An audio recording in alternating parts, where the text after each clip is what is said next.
나무관세음보살. 오늘은 불기 2566년 부처님 오신 날입니다. 여러분들이 몇십 년을 불교를 다녀도 불교가 도대체 무엇에 쓰는 물건인지, 왜 불교를 다니는지, 오늘도 그저 남들 따라왔으니 돈 몇 푼 올려놓고 절을 하고, 아이고 우리 자식 잘되게 해주세요. 우리 왼수 같은 남편은 돈 많이 벌고 될 수 있으면 빨리 죽게 해주세요. 이것이 아직도 불교인 줄 압니다. 부처님은 어떠한 분이냐? 해탈과 열반을 증득하셔서 깨달은 분이십니다. 자비하시고 위대하시고 거룩하셔서 무명 속에 가려진 암흑 같은 여러분의 삶에 등불이 되어 괴로운 자에게 희망을, 번뇌에 쌓여 고뇌하는 자에게 지혜를, 그리고 길을 잃고 헤매는 자에게 길을 인도하시는 우리의 아버지, 어머니시며 연인 같은 존재가 부처님이십니다. 불교의 정의는 해탈과 열반입니다. 불교는 괴로움이 없는 자유로운 삶, 육진의 고통과 육군의 고통에서 벗어나 늘 여여할 수 있는 나다운 삶, 나의 인생에 어느 한쪽에도 치우치지 않고 늘 중도를 볼 수 있어서 나의 삶에 품위를 지켜주고, 가진 것이 없어도 당당해지고 늘 충만한 일상을 가져다 주는 것이 불교입니다. 이해가 되시겠어요? 그러면 부처님은 도대체 어떻게 깨달으셨길래 한치도 괴로움 없이 늘 여여한 삶을 살 수 있었을까요? 그것은 바로 습관입니다. 여러분들이 자신의 본 마음을 알아야 자아성찰이죠.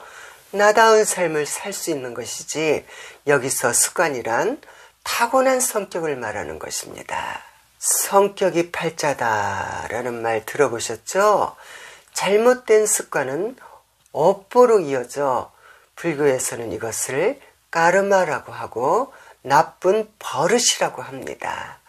이런 습관에 젖어 허구한 날 술타령이고, 허구한 날 도박이고, 허구한 날 일도 안 하고 방구석에 게임만 하고, 허구한 날 지가 최고야.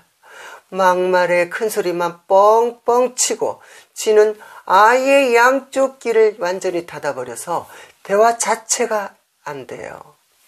이분이 이과를 가도 못 고치는 불치병이야. 이건 습관, 나쁜 버릇에 젖어 변화하지 않는 삶은 우리는 인간 말종, 쓰레기라고 부릅니다. 발음을 잘 하셔야 합니다. 시래기는 나물로 찌개로 채상에 먹거리지만, 인간 말종 쓰레기는 주워 담아서 버려도 안 가져가는 폐기 처분이 안 돼요. 도로 반품이 되어버리는 쓰레기 중에 최고의 1등품을 불교에서는 이런 자를 범부라고 부릅니다.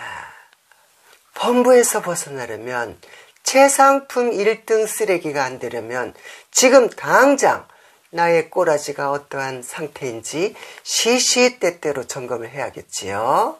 자, 시시때때로 점검하는 방법은 일상생활에 나쁜 버릇을 고치는 찰나의 순간에도 늘 자신을 점검해야 됩니다.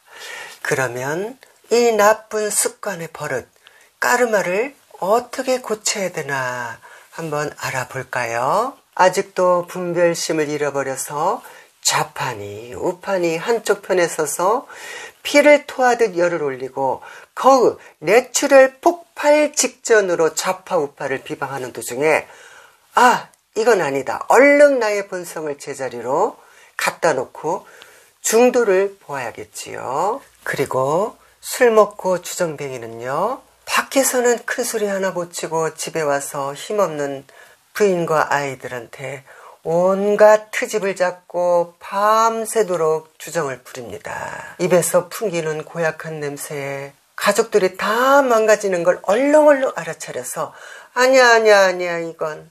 나 때문에 내 가족 모든 영혼들이 다 망가졌잖아. 2번 다시 술 먹으면 내가 키우는 개 자식의 아들이다.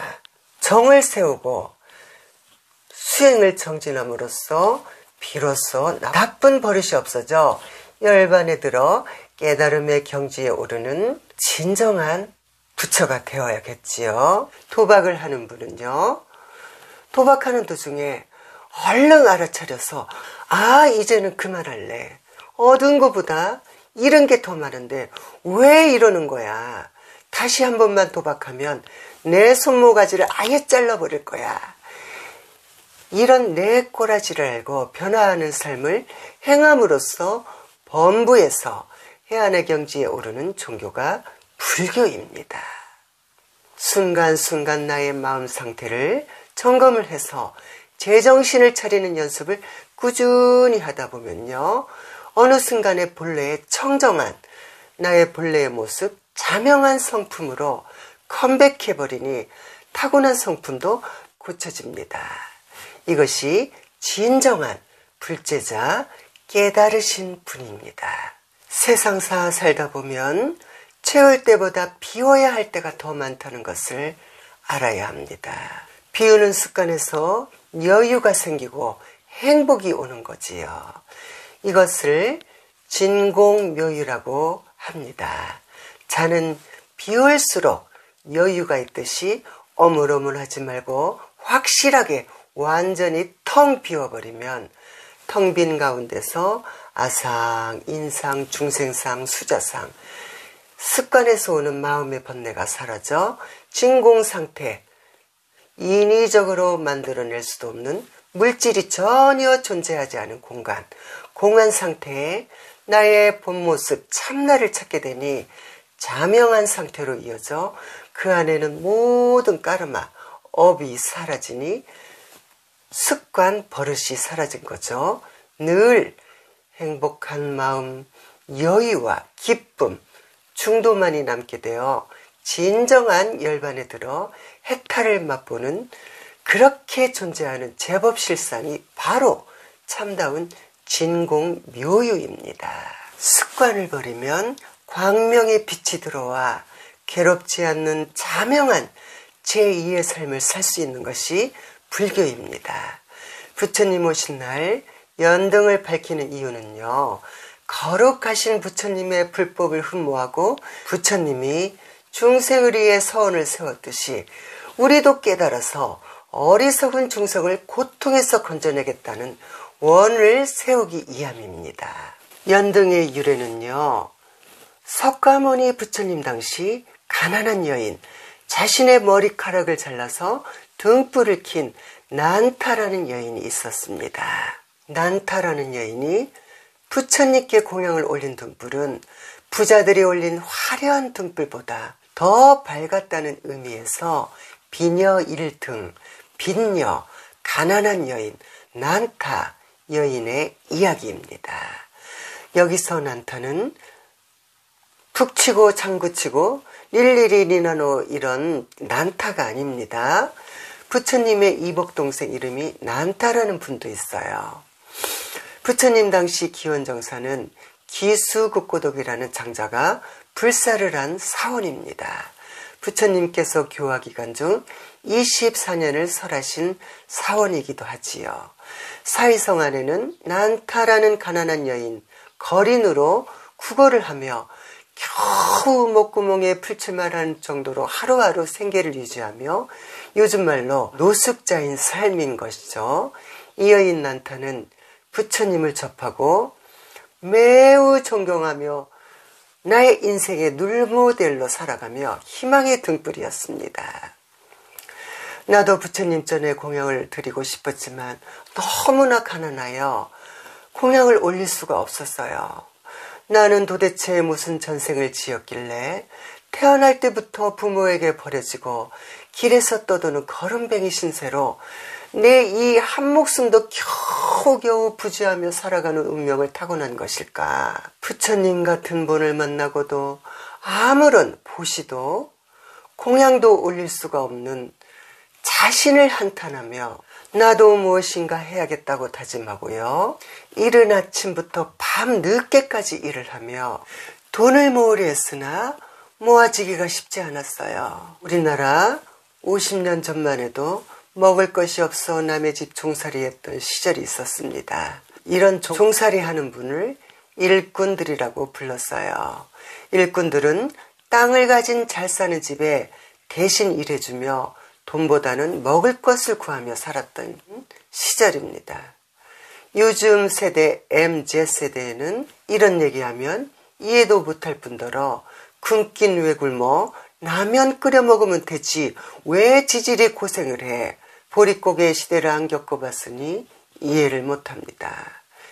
요즘 아이들은 풍족한 디지털 시대에 태어나서 급격한 기술 혁신을 접하고 살아왔으니 평생 직장을 다녀야 한다는 개념도 사라지고요. 직장에서 하고픈 말 다 하고 누가 팀장인지 부장인지 오히려 상사들이 부하 직원 눈치 봐야 하는 연구 대상입니다. 너무 좋은 시대에 태어나서 감사하는 마음이 없어진 거죠. 자기가 누리고 부리는 것이 당연하다는 그 생각이 참으로 슬픈 현실입니다. 가난한 여인 난타는요, 열심히 일을 해서 겨우 일전을 모았지만 일전으로는 등불은커녕 기름 한 방울도 파는 집이 없었습니다. 어쩔 수 없이 난타는 자신의 기르던 머리를 잘라서 기름집에 찾아갔어요. 기름집 주인은 흰색이 거름병이에다가 머리를 자른 것을 기름을 달라고 하니 너무 의아했어요. 아니 무엇에 쓰려고 이 소중한 머리까지 잘랐습니까? 부처님 전에 등불 공양을 올리고 싶어서요. 부처님의 법문을 듣고 저도 살아야 한다는 희망이 생겼거든요. 이런 미천한 나도 누군가의 빛이 되고 희망이 되고 싶어요. 난타의 사정 얘기를 듣고 기름집 주인은 기름을 주고요. 부처님이 도대체 누구시길래 길에서 구걸하는 거린이 나보다 더 가진 사람처럼 행동을 하지? 나도 그분을 꼭 챙겨내야겠다. 가게 주인은 그 길로 부처님에 계신 기원정사에 냅다 달려갔습니다. 기원정사에는 이미 화려하고 큰 등불이 많이 걸려 있었어요. 오늘로 말하자면 부처님 오신 날 밝히는 연등이라 말할 수 있겠지요. 난타라는 가난한 여인은 자신의 초라한 등불을 기원정사에 한쪽에 부서진 곳에 잘 보이지도 않는 곳에 불을 밝히고 서원을 세웠습니다. 저는 지금 가난하기에 이 작은 등불 하나만을 부처님께 공양합니다. 바라옵건대 이 인연 공덕으로 내 생의 지혜의 광명을 얻어 일체 중생의 어두운 마음을 소멸할 수 있게 하여 주옵소서. 나보다 남을 위해 기도하는 순수한, 이 기독교로 말하면요, 중보 기도고 불교 용어는 아비라 기도라고 합니다. 이렇게 서원을 세우고는요, 부처님께 예배를 올렸습니다. 부처님 제자 목련존자와 안한존자는 혹시라도 등불에 불이 나지 않을까 새벽까지 지키고 한 분 한 분 등불을 켠 사람을 축원을 하며 다 꺼진 등불은 거두어 드리는데 그만 난타가 킨 등불에 기적이 일어난 거예요.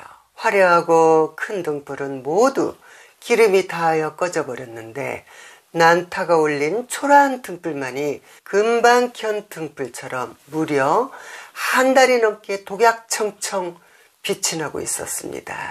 이것이 소문이 나 전국에서 사람들이 몰려오고 심지어는 손이나 입으로 끓여했지만 그럴수록 더욱더 그 등불은 빛이 나고 커져버리니 모든 사람들이 그 등불에 오히려 큰 서원을 세울 정도였어요.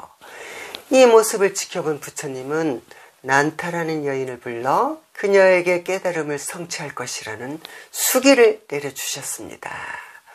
난타는 수기를 받고 기쁜 나머지 부처님 앞에서 출가를 하여 비구니가 되신 등불의 일화입니다. 성경에도 마음이 가난한 자는 복이 있나니 말씀이 있습니다.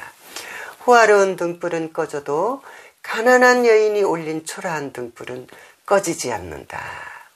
가난한 자에게 주는 희망의 메시지인 것입니다.